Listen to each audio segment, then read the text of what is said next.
Hello and welcome into this week's edition of the Danny Sancomb Show. My name is Matt Kiefer. I'm the special host this week and also the sports information director here at Cal U.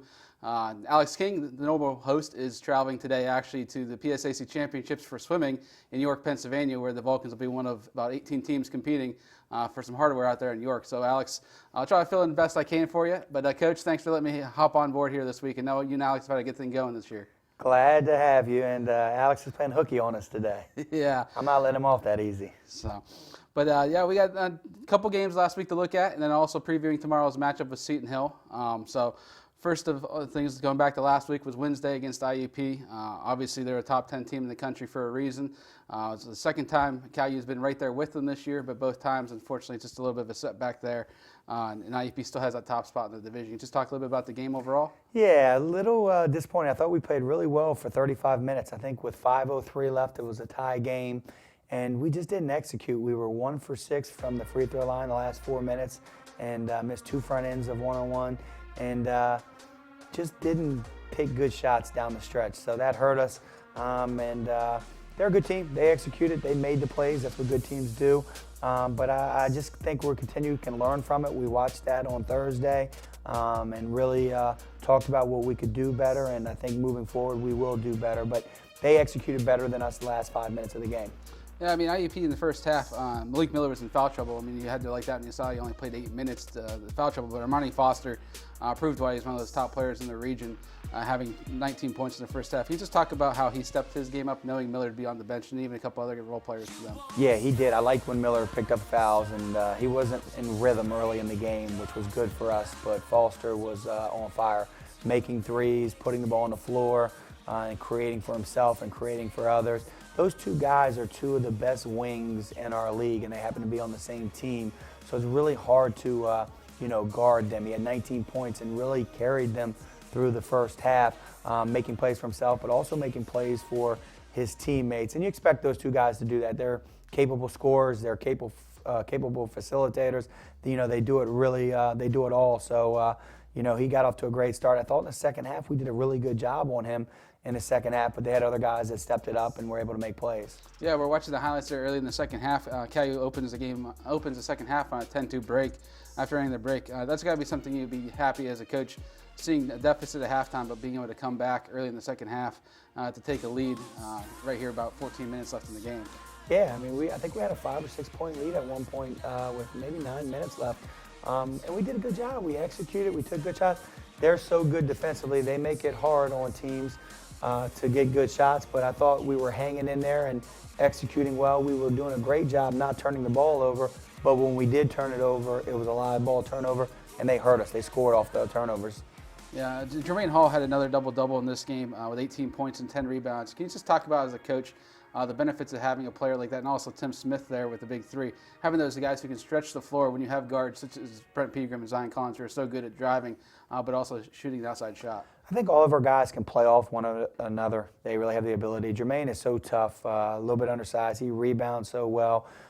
He's shooting the ball extremely well. He's making good passes. He can defend perimeter players and post players. He gives us a great opportunity to win. His versatility really helps us on both ends of the floor. Tim Smith's the same way. He just continues to get better each and every game. Really excited about how much he's improved since the beginning of the year, and he has the ability to guard inside. He has the ability to guard on the perimeter. He can score by putting it on the floor. He stretches the floor. He can make threes, and his confidence has grown. As his confidence continues to grow, he'll just continue to get better in all areas of the game. Yeah, you referenced how Foster had 19 in the first half. He only finished with 24, so he really shut him down in the second half. And Miller, you could tell, was frustrated the entire game. You just talk about some of those other pieces the IUP had that made it difficult there down the stretch when you just couldn't get the baskets. You needed to sort of stop their run and keep the score as close as you could. Well, I think they do a great job understanding their role, each player, and they don't step out of that. They do what they're supposed to do. When Miller has a tough game, and then you have Humphreys, who is just all over the glass, making tip-ins and getting offensive rebounds, giving them second chance points. And then Porterfield has the ability to stretch the floor. He can score in the post. He passes it well. Those guys really understand what they're supposed to do, and that's why they're difficult to beat, because they usually don't beat themselves. And I thought, not that they didn't beat us, but we kind of handed them the game down the stretch by not executing as well as we had up to that point. I think if we execute down the stretch, we have an opportunity to win that game. I referenced earlier how Jermaine had a double-double, but you look at the starting, the box score, all 5 starters reached double figures. That's something as a coach you always got to be happy to see 5 guys contributing, and then Brent Pegram also had 18 points and 7 assists, so just contributing in multiple aspects there. Yeah, and like I said, I think, whoever we put out there, they're capable scorers. Everybody on our team can shoot it a little bit. Everybody on our team can put the ball on the floor a little bit. Everybody on our team passes it pretty well. So, when we're out there, I don't think you can focus. Some people might say, hey, we'll focus on Brent because he scores points, or Zion and Luke. I think there are 3 leading scorers. But if you do that and you're leaving Jermaine open and you're leaving Tim open or you're leaving Phil Alexander open or Baba open, they're going to hurt you. They're going to make plays. So, I think that's kind of what we've always tried to recruit here. We want to have 5 guys on the floor that are capable scorers at all time. Okay, now looking ahead on to Saturday, something much more positive note there, getting the 93-67 victory over Edinboro. For Cal, it was the first time in 7 years they swept a series with the Fighting Scots. It's a tough place to play, and Edinboro's had some really good overall players the last couple of years. Can you just talk about the importance of those kind of milestones when you sweep series against teams when you're building a program here in your second year here at Cal? Well, you want to win conference games, and we all know it's a little bit more difficult to go on the road than win. And we wanted to go out there and play. And it felt like we hadn't won a game in a while because we lost to Pitt Johnstown, had a week off, and then lost to IUP. And we played pretty well in those games. Obviously, they're 2 of the better teams in our region. But to bounce back there, I just liked how we played. We moved the ball. I think we had 19 assists. We scored points. We were efficient from the 3. And most importantly, I thought we defended very, very well, the 2 and the 3, and we rebounded the basketball. And that was a couple things we were really emphasizing that we wanted to do a good job on, and we were able to do that for 40 minutes to hold them to, 63 points. That's a good number for us. Yeah, in the first half you had runs of 13-2 and 10-2, so it's obviously the offense was really clicking there, and again to only give up 4 points to the opposing team in those 2 runs, that's pretty nice to be able to have those kind of things, to have the offense click and then get some transition buckets like we see right here with Phil Alexander with a dunk on fast break. Yeah, and again, defense. I think that's very, very important, when you're able to hold. I think they shot 38% for the game. And when you're doing that to somebody at their home gym, you're playing good defense. So I think when we defend and we move the basketball on offense, we're going to have a good chance to beat anybody that particular night. Yeah, looking at the box score again, Cal had 57 rebounds, including 23 offensive, and you have to be pleased with the idea of so many different guys attacking the glass. I mean, when Luke House is leading your team in rebounds in double digits, that's a pretty good day on the glass for the team overall. Absolutely. We did a great job rebounding. Anytime you're plus double digits on the glass, you did a good job. And I think, it speaks of Luke and what type of player he is for us. He didn't get a lot of shot opportunities. He didn't shoot it as well as he normally does. I think he was 1 for 6 or 1 for 7 from the field. But then he does all the other things with 12 rebounds, 3 assists, 0 turnovers. And that's what you need, and that's what helps you win in our league, guys that are consistent night in and night out. So that was good for him to give us those 12 rebounds. Yeah, and then also in this game, Baba was able to get you 10 points and 9 rebounds off the bench, and that's something you obviously got to like to see. A guy who's been missing some time due to injuries, different things like that, and working his way back into rhythm. Yeah, when he's healthy, he's going to contribute in those 2 areas on a regular basis. He's just had the thumb injury. He had a illness with the flu. It's been a difficult freshman year for him, but when he's out there and he has the preparation and the practices, he always performs well for us, and he gives us good toughness. And 1 rebound away from a double-double, and you're getting that off your bench. He's capable of that, and going down the stretch, we're expecting that from him, and we need that from him if we want to be an elite team. Yeah, late in the game, Cal basically, game was well in hand, but still scored 9 of 11 points there. How big is it for you guys, for the team to know to always finish the game? Don't worry about the score necessarily, but just finishing strong and trying to make the statement of that you're here to play all 40 minutes. Yeah, and we try to emphasize that with our guys. I think our guys know that. We've been able to win some very close games, knowing we've had to play for 40 minutes, and we've lost some tough games at the buzzer. So our guys, I think this time of year, really understand the importance of playing and being ready to play every night. And when you go out there, being ready to play for 40 minutes or maybe 45 minutes if necessary. So I think we're still building to that, but I see our teams getting better in that area. Yeah, and then the last note I had for the Edinboro contest, Brent Pegram scored another 30-point game, had 5 3-pointers, 8 rebounds, 8 assists, and tied his career high in 6 steals. Can you just talk about, again, being his coach for 3 years, where have you seen his growth develop the most, maybe as a player, either on the court or as a leader of the team? Yeah, he's just grown in every facet of the game. He obviously shoots the ball extremely well, but he's worked at it. I think he was 5 of 10 from the three, which is a high number, 50%. And I think he was 11 of 22. But the assist is what I liked. I think he had 8 assists in the game.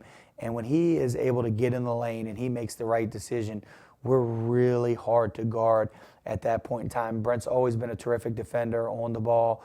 He's improved off the ball. Obviously, 6 steals. He's capable of stealing the ball a lot, but 6 is a high number. He was dialed in, and we need him dialed in. We've talked a lot about being in February.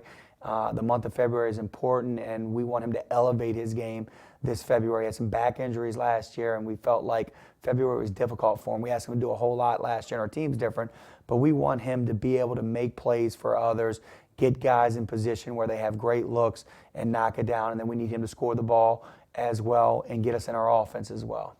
Yeah, we'll take a quick break here and look at the Seton, and then come back, preview the PSAC West standings, and look around the rest of the league, and also look at tomorrow's opponent, Seton Hill.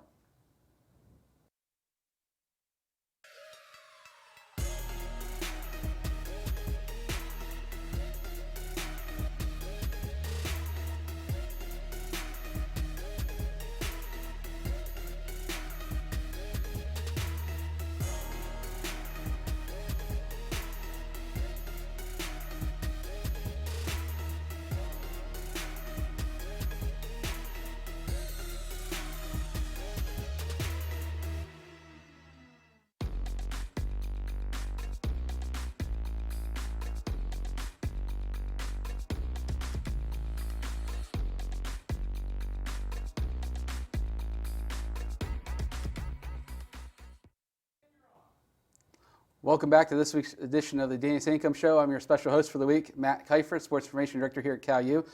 Coach, we took a look at last week's games, and let's just take a quick look here at the PSAC West standings.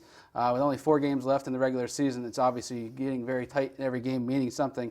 IUP still in control of, hasn't clinched it yet, but still in control of first place in the PSAC West standings. Then UPJ and Mercyhurst, 1 game apart, and then CalU right there behind. But very Slippery Rock last week over the weekend clinched the 6th spot. So with 4 games left, everybody knows their teams, but the seedings are still left up to play. As a coach, knowing you have those 6 teams already in lock, and how important is every game matters, and proving to try to get the highest seed possible, get the home games, and just set yourself up for the best opportunity in the PSAC tournament. Yeah, and that's the goal, for us, as cliche as it may sound, is we're 1 game at a time. Our focus and all of our focus has to be on our next opponent, which is Seton Hill, and then when we finish with them, we'll worry about Clarion after that, and then Gannon, and then our Mercyhurst, and then Gannon. So it's just 1 game at a time, and you can see it's very, very close. So a lot of things can change over 4 games. So the good thing about us is if we take care of our business, we'll be in good shape. So we got to be ready to play 4 more times at a high level. And we got to be able to play some home games. I think we got 2 at home and 2 on the road, and be able to go on the road. So our mindset is 1 game at a time, play our best basketball, and then after the 29th of February, see where we're at and get ready to play a game, or hopefully have a bye.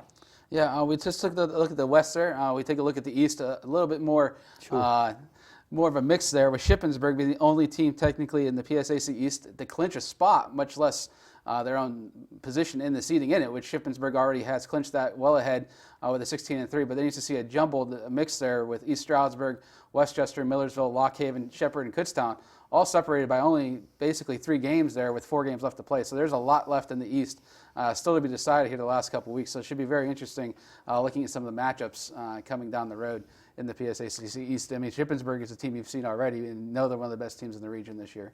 Dogfights. They're so tight right now, and if you have a bad week, let alone a bad game, a lot you can go from being in the tournament to being out of the tournament. So I'm sure those games will be played at a high level and really with a playoff atmosphere.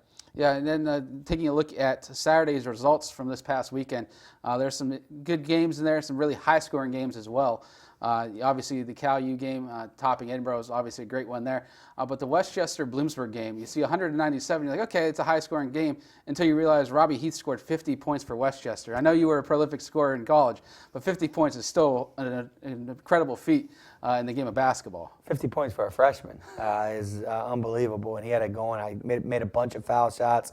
He shot a good percentage. 50 points is unheard of, and they needed all 50 of them to win the game. So hats off to him. That's a unbelievable individual performance. Yeah, and then Slippery Rock there gets the win 58-50 to clinch a spot in the PSAC tournament. And they're going to be a tough out just because of the two seniors, Till and Robinson. When they're in the tournament, they're definitely going to make the most of it. And then also Lockhaven defeated Shippensburg. The team we just looked at was clearly ahead in the East with the seed locked up and everything. They went double overtime and beat them 104-103. Yeah, big win for Lockhaven because that catapulted them to being in the playoffs. I think last week when we did the show, they were on the outside looking in, and now they had that win, so they're in, and hopefully they can, for their sake, they can take that momentum and build on it and make a run to the tournament. Yeah, and then we're going to look at tomorrow's matchup we'll see here in a second, but also just take a look first at all the schools in the PSAC that have games going on tomorrow for the schedule in the PSAC. You have Clarion at Gannon tomorrow at 7:30, Edinburgh at IUP 7:30, Westchester Kutztown, East Stroudsburg Mansfield, Millersville Shepherd, Bloomsburg Lockhaven, and then Pitt Johnstown at Merciers. Obviously, in the West perspective, the Pitt Johnstown Merciers game plays a pivotal role in the standings. But again, you have to worry about Seton Hill, but that's got to be an interesting game of different styles there with UPJ being able to score a lot of different guys that can score. But Merciers prefers to play more of a slowed down kind of game, a lot of defense. Got to be an interesting matchup. Both teams are very well coached, and both teams are very good at what they do. You hit on Mercyhurst is a slow it down, grind it out type of team who just creates very few possessions for each team, so you got to make the most out of them. And Pitt Johnstown's a team, if they get it going, they can really score some points. So that should be an interesting matchup for sure. Yeah, and then for the Vulcans tomorrow, Seton Hill comes to the Convocation Center at 7:30 for tip-off for the men's game. Earlier this year, it claimed an 88-74 win over in Greensburg. Again, Seton Hill, a second-year head coach, Kendrick Saunders, trying to piece some different things together there. What have you seen on film about them this time to maybe where they were this time a month ago when you played them earlier? Well, they execute. You know, they play hard. They've been in a lot of games. They're very similar to us as far as I think they have like 9 freshmen on the team. So we have that. So there's been some growing pains where I think as you go through the course of the year, guys just get better and understand the whole process of playing college basketball. But they have the ability to score the ball inside and out, and they have terrific players on the perimeter, and they have a terrific post player that can score the ball inside. So they can create some matchup problems for sure. We need to be ready to play and do the things we do well, make it difficult on them to score the basketball. We really got to bring our defense tomorrow. Yeah, last meeting, Luke House was one of those games, a career game for him, having 27 points, shot 11 of 13, basically made every shot, including 5 of 6 from three-point land. So this is one of those games in those gyms, he was just in rhythm the whole game with Seton Hill there. Yeah, he had some good looks. He made some great cuts in that game and got some baskets early in the game, some layups, and then hit some threes, and we needed all 27 points. He was just in great rhythm there and had great look. And Luke's as good a shooter as you can be in our league. So when he gets good looks, he's a knockdown shooter, but he made plays that game. He put the ball on the floor and scored. He put the ball on the floor and created for others, and we'll need him to do that again tomorrow night as well. Yeah, game, Cal shot over 50% from the floor and 11 of 20 from three-point land. So if you're shooting 50 from the floor and 50 from beyond the arc, you definitely like your chances in a game of basketball. Absolutely. We were moving the ball well, taking good shots. We were hard to guard that night, especially the first half. We moved the ball and played extremely well offensively in the first half. Yeah, Seton Hill is one of the top scorers and top players in the league, and Nathan Davis, a name it's been familiar. He's averaging about 20 points a game, 5.5 rebounds. But you guys only held him down to 8 points in that contest. Obviously, is a big part of the factor of why that game went the way it did. But what was about how you guys went about trying to stop Davis to having an off night? You just got to work hard, and it's got to be a group effort. He has the ability to shoot the three. He has the ability to put the ball on the floor, good in the mid-range, can finish at the rim. And he plays hard, and he's always moving, so it's hard to guard him. So it's a team effort. Zion Collins did a really good job guarding him, but our rotations were good with him. We were locked in on him and made everything difficult for him. We didn't give him many open looks to get open. So we'll have to continue to work hard and do that again tomorrow night, or he'll have a big game. If you give him good looks, he'll make shots. Yeah, and then Jimmy Moon, a Whitfield product from Sarah Catholic, had a double-double in that game, a freshman. So he's had a typical kind of freshman, as you said, a lot of guys on the roster. Have you seen Jimmy's play develop here on film, what you've seen? He's just versatile. You know, he's big and strong, especially for a freshman. He has the ability to score in the post. He also has the ability to pick and pop and make catch and shoot threes. And he's very good on the glass. And he competes and plays hard. So he's improved. Obviously, he was a very good player coming in, but he's improved his game, and he'll continue to improve just by the way he plays. He has great effort on the floor, and he brings it night in and night out.